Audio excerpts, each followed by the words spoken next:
You aren't being a proper woman, therefore you must be a witch. You must be a witch.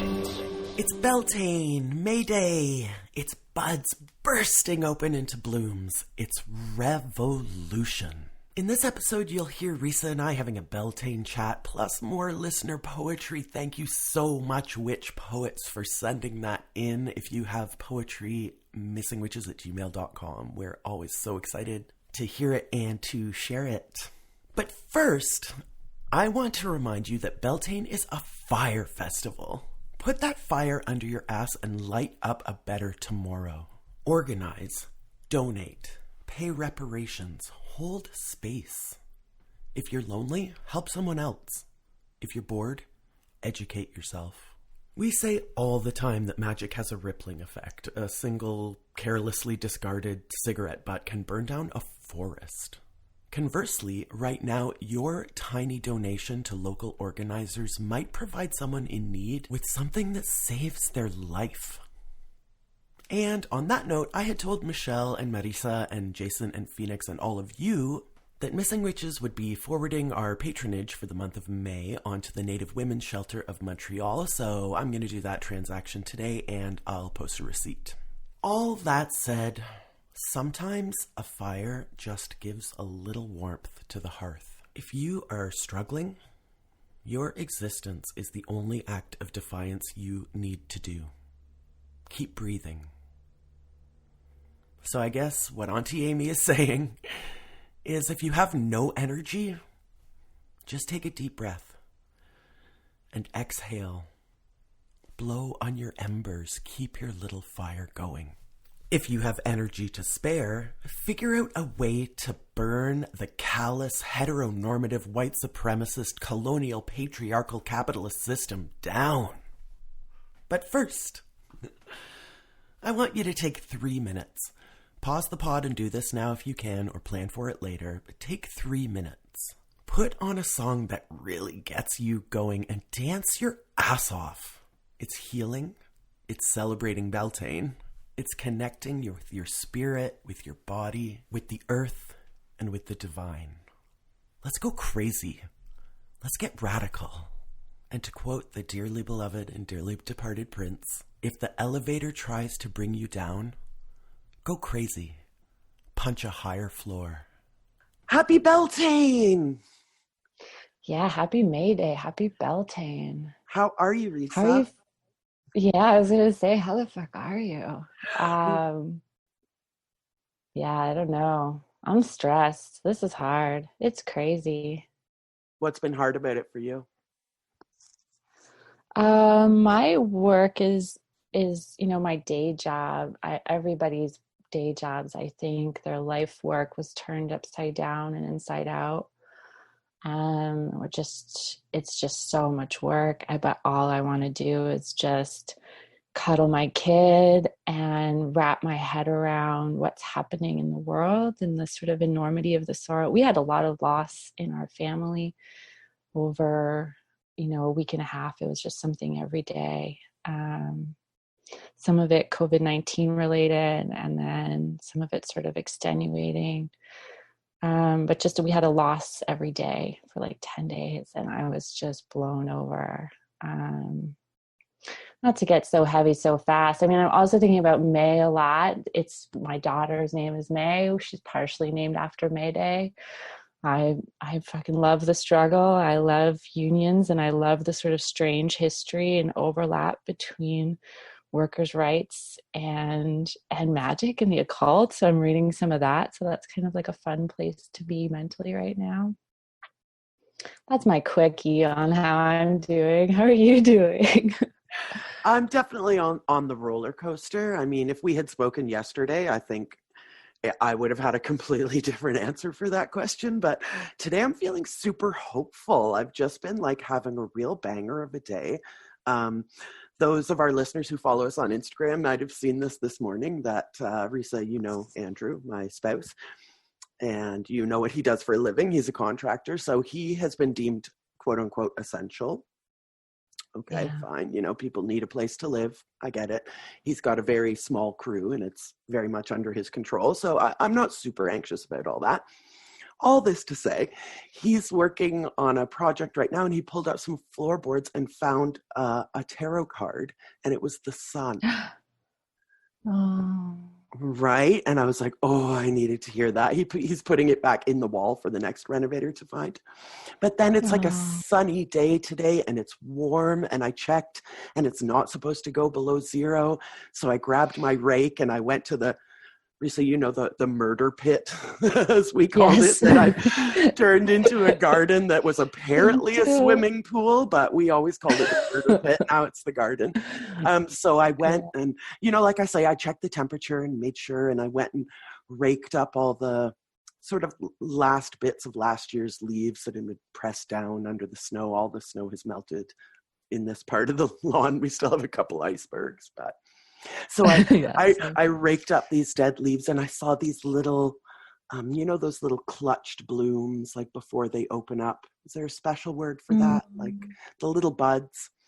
And I mean, they were dandelions, and that's fine. I was still happy to see them. And look at the little buds that were asleep under the, and then I went back maybe an hour later after having sort of taken off their blanket, and they had spread their little yellow heads. Like I just like magically like awakened a whole system by like removing this blanket. So yeah, it's been a sunny day. It's been a really, really hopeful day for me, just seeing their little heads like just stretching their little arms toward the sun. It was felt very Beltane. It's finally spring. I love that. Yeah, we're seeing we saw our first crocuses, like May saw her first flowers that grew, you know, in our area yesterday. And she's like, we've taken her snow pants off for the first time. It's still so cold here, guys. But little baby running, well, like, it's like she had training wheels on her legs, you know, and now they're off. And she's just flat out running, like the glee of using your body, you know. Yeah, I didn't really think of that she would have been like impaired by her snow pants for the past like, several months, but it definitely makes sense. They're restrictive for sure. They are giant and buffy, and I mean they've protected her too, you know, but she's free and running up and down hills and waving, and she's like running with her head down and her arms out behind her and saying, bird, bird, bird. Oh, I mean, if that's not like a human incarnation of hope in spring, then I don't know what is. Yeah. Bless her heart. So are you doing a bonfire? Do you have big Beltane plans? Yeah, we'll do a bonfire for sure. We've had a couple little ones, and I think Friday will just be a day of maybe some baking and some gardening and play outside and run around, and I don't know what we can, some sort of craft or something we can do. And then, make a nice big fire. She's really good at making fires. She has lots of practice. That's terrifying. A little 1.5-year-old. She's good at like handing you the right size bits. And she likes to break up birch bark into tiny bits and say bit, bit, bit. Oh, good job. Yeah, she's full of that like spring magic and that like Beltane wisdom right now, you know. She's just like bright and alive, just echoing every word you say, and like she does look at you like a sharp little bird, you know. She's just, and she if you're reading her books, she's jumping in to say the last word of every rhyme. And yeah, she just being with her. I was just reading that there's a bunch of research on, you know, the psychology and attitudes of people who've spent a long period of time in isolation, and people are kind of surfacing that research now to give us some insights for what we're all in for collectively, which is crazy. But one of the interesting pieces was that men came out of prolonged periods of isolation. So you're talking like astronauts, researchers in the Arctic, like people who are doing like, 90 days alone or with a small group. So this is sort of more like by choice isolation as opposed to like solitary Yes. confinement in prison, for example. Yes. Yeah. I don't Okay. know if they looked at solitary. Because I imagine the psychology of having a choice or not, or being in that position by choice or not, would have an effect. But I digress. Carry on. Yeah, different. And, we're probably somewhere in between, right? Like we can go outside and we're all sort of choosing to obey the rule. All? But, well, I mean, those of us who are doing it, yeah, you're right. But we're doing it from a place of like fear for our lives. So it's not totally voluntary. Anyway, the results were that, people are anticipating that people come out of this isolation with a lot more spirituality, but actually they come out with a more like profound respect and need for their social ties. Mm-hmm. Particularly men are much stronger after periods of isolation at reaching out and asking for help. And women after periods of isolation come out with a much stronger sense of their own strength. Very interesting. Now, we generally shy away from gender essentialism around these parts, but how do you, I mean, this seems like something that has been socialized into us, where women are taught to deny their own power, and men are taught to deny their need for help in community.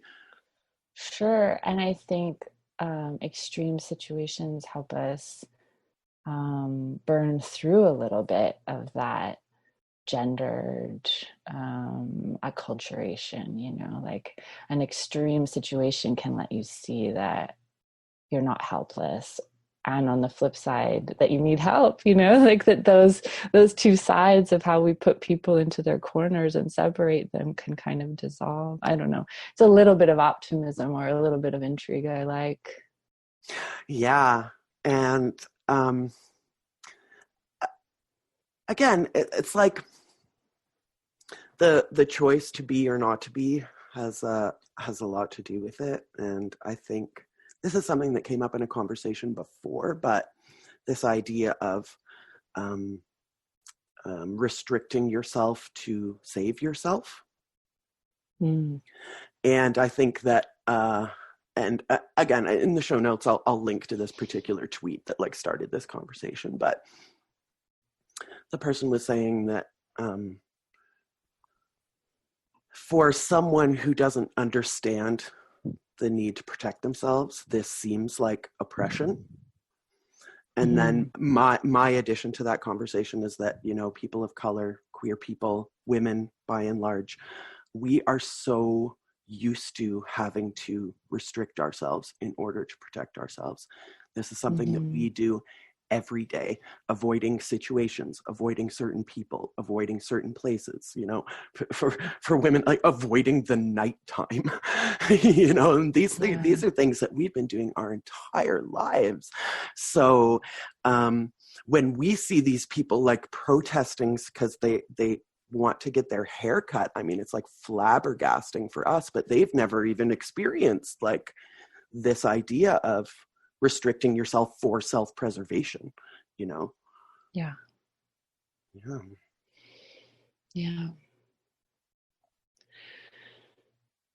Yeah. It's a big one, right? Because it's all tied all together. Enormous. Yeah. And, this, I think, again, we never want to like diminish or dismiss or erase or negate anyone who's going through a very real loss and very real pain right now.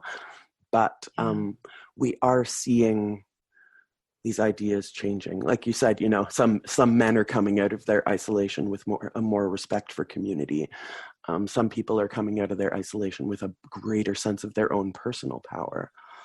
I spoke to that cousin of mine that I've talked about on the podcast before, who's a trauma therapist, yesterday, and she was saying, her work right now is entirely focused on women who are in domestic violence situations and can't leave. Mm-hmm. So it's entirely about,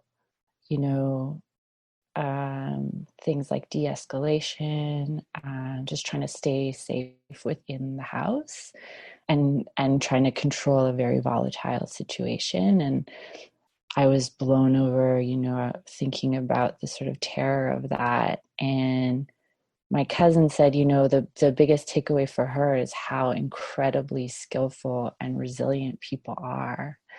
That just seeing all of the ways that people are finding to find some control, to find some safety, to manage a situation is like incredibly awe-inspiring, the strength of their resilience.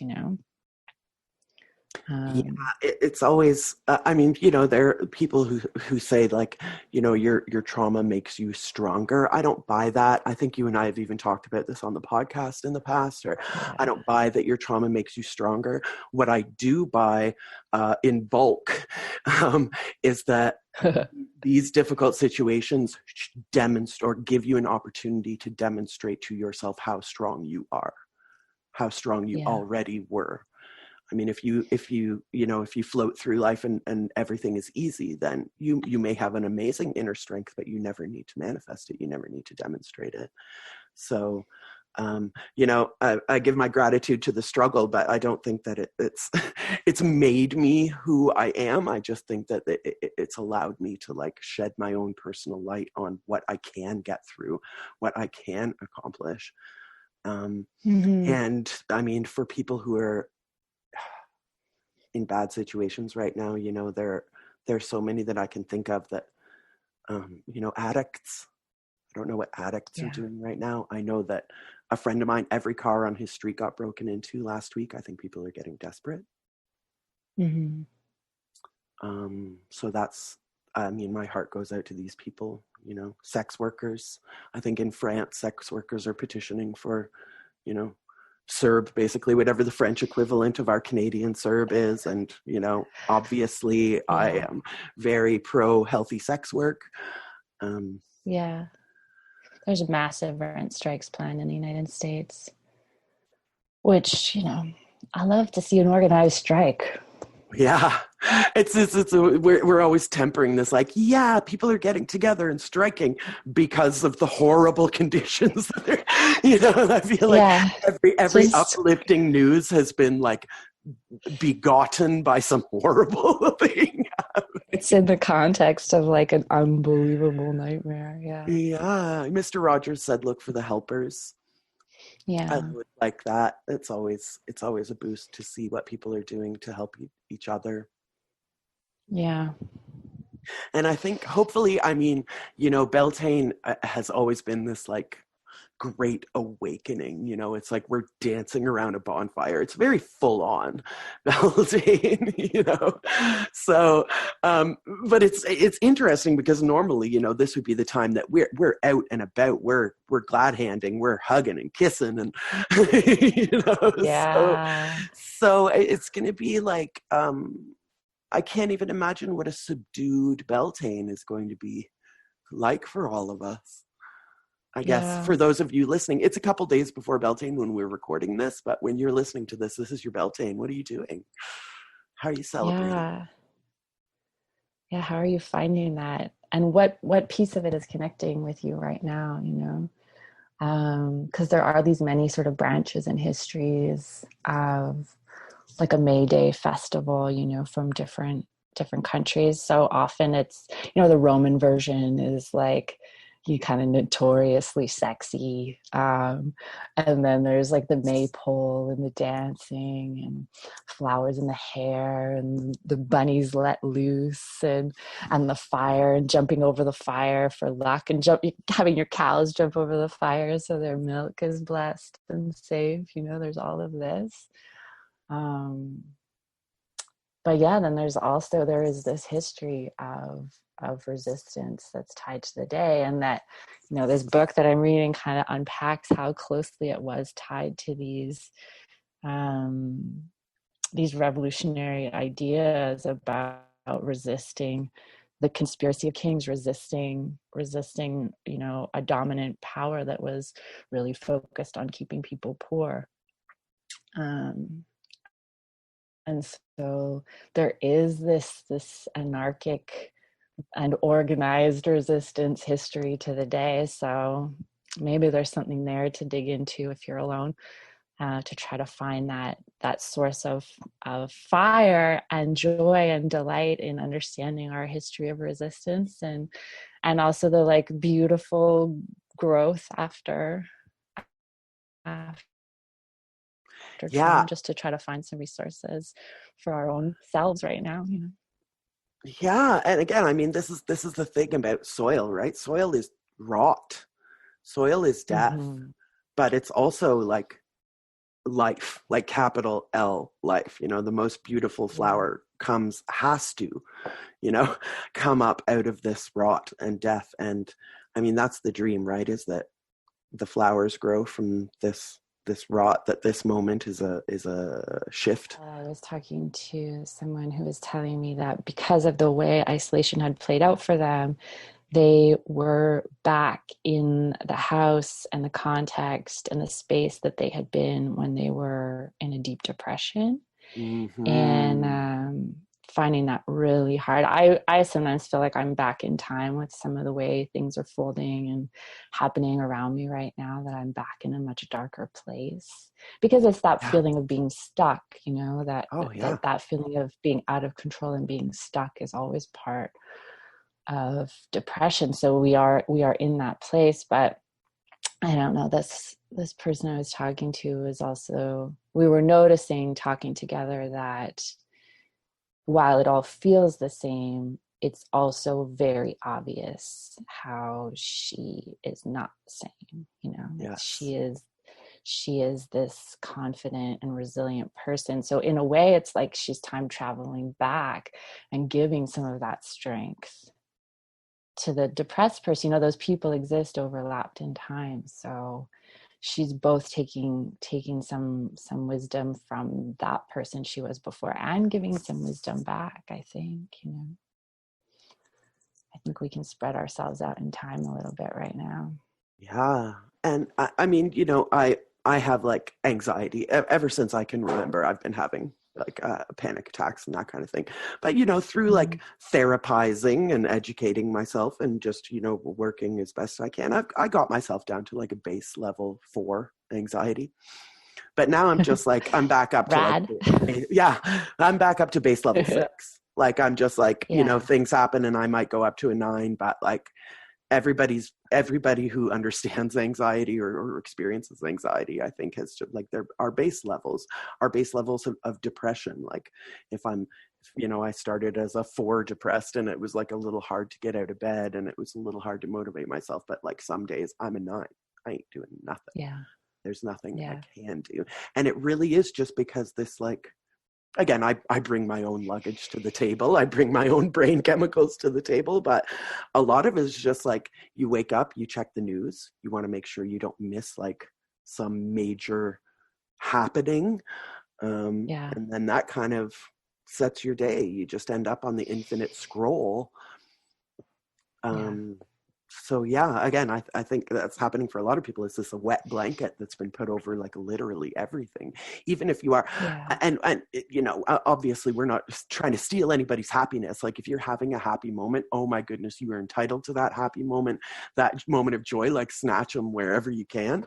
But even in those, there's an echo, there's a shadow of like, this is very real and very scary, and I'm gonna have my bonfire and I'm going to do my little flower dance, but how will it be different?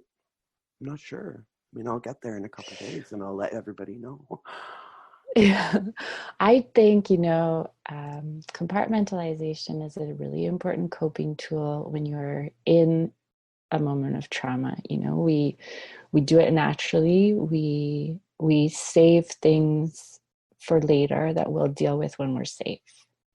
And so and in magic, we talk a lot about the power of a container, of container magic, and it has sort of a version in all kinds of different forms and traditions. And we can think about that binding.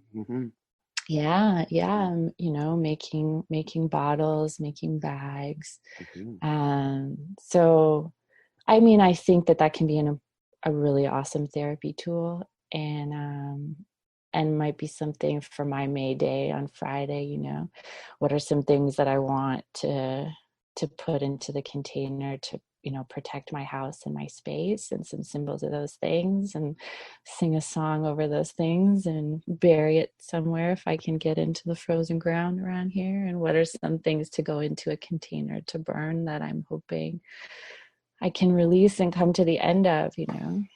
Yeah, I mean, I think for witches, a part of part of my delight in being, quote unquote, being a witch is that everything is sort of metaphorical and material. Like, sort of everything we do is like, I'm sweeping the floor. Obviously, I'm sweeping the floor to like tidy up my house, but I'm also putting those intentions, those magical intentions of like sweeping out my atmosphere, sweeping out my consciousness, sweeping out the bad vibes, whatever. And so in leading up to my May Day, something that I have been doing since I lived in a place where I'm allowed to burn things in the yard, is that I very specifically and intentionally go around. And again, this is like quote unquote yard work, but for me, it's like a very magical practice.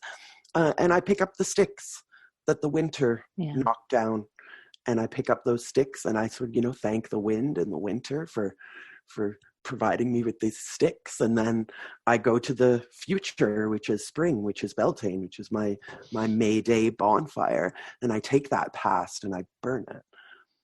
But I mean, all of this is just, I'm going to collect the sticks from my yard and burn them, like any old like farmer or granny or whatever is doing the same thing. But it's just the witchcraft comes in the intentions that we put in. I mean, the great gift of this is that we can find a way to a more healthy and sustainable society by treating every moment and every interaction as somehow sacred, or choose a different word if you like, magical. But there is information there about how we can treat each other and how we can treat the world.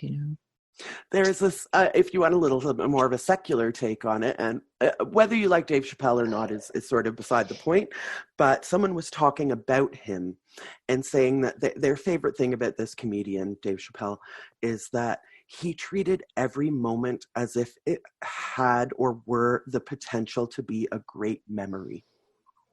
And I was like, that's what I want to be.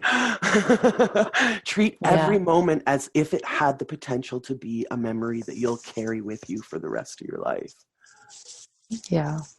I think that's my wish and my blessing for all of us for May Day, for Beltane. Even in these, again, and we don't want to like put that heaviness of like the capitalist lie of productivity determining our self-worth. So a little bit. But don't put the pressure on yourself. Like it's an invitation. Oh, right. Yeah, the opposite. Yeah. An invitation to joy, as opposed to like a heavy pressure that you gotta do this or do that. I mean, that's been my main symptom, I guess, for lack of a better word, my main symptom of this. And recalling your friend that you were talking about too, is like, I'm having these like mental blockages that I haven't had since I was like in school, I just can't bring myself to like do this one thing. And there's no reason for me not to be able to do it. It's just like, and again, this happened to me too in school, where like I did great in school and I loved school and I love being a student. I'm still a student, in this podcast form and that kind of thing in general life. But these just like weird psychological blockages are just like happening to me. And it's easier to navigate because I feel like everybody's like going through something right now. It's not just me. And when we have these like mental health issues, we tend to feel like I'm the only one struggling, or so it's been tempered by the fact that like I feel like everybody has this too. But I mean, don't feel the pressure of making memories every day, but like feel the joy of potential. I love you. Happy Beltane. Happy Beltane, babe. Happy Beltane, everybody. Bye. Be safe out there, friends. We love you. Bye. Hi, witches. My name is Jemica Rosenberg, and if you want to stay in touch and follow my work, you can find me at jemica.rosenberg on Instagram. That's GEM, like gemstone, ICA.Rosenberg. Or you can email me at gem@gemrosenberg.com. I have a poem I'd like to share with you today, and it's meant to be sung. Bound who speak the opening lines, I ask the gods some respite, cool tears. Measured by the years I lie awake, stars upon their wane with night, kind dreams for company, daylight, fear in sleep's place, stand at my head, I sing medicine, she may rise to bend. There must be torchlight messengers, my lady, some strange woman to hugeness, the gods' lady, the very moon foreshining,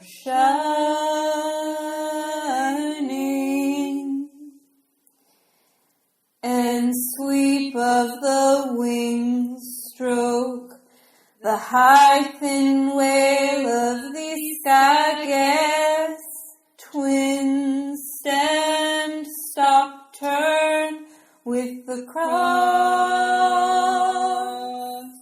winds in our bones, still there drips and sleep. This pleasure is not unworthy of the grief that gave it. With time's length delay crumbled the flower against the bitter wind, another medicine. My house, necessity's yoke, force of bid and speech.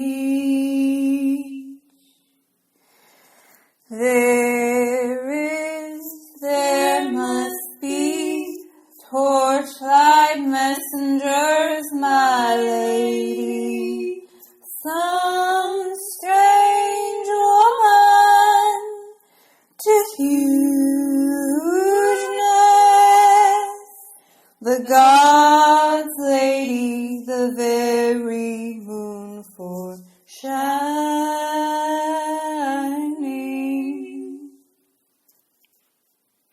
Hello, my dear Missing Witches Coven. This is Angela from Portland, Oregon. I wanted to share a poem that I wrote that was inspired by a dream and also inspired by my time training to become a death doula. I just finished my training in April, and I have been training since January.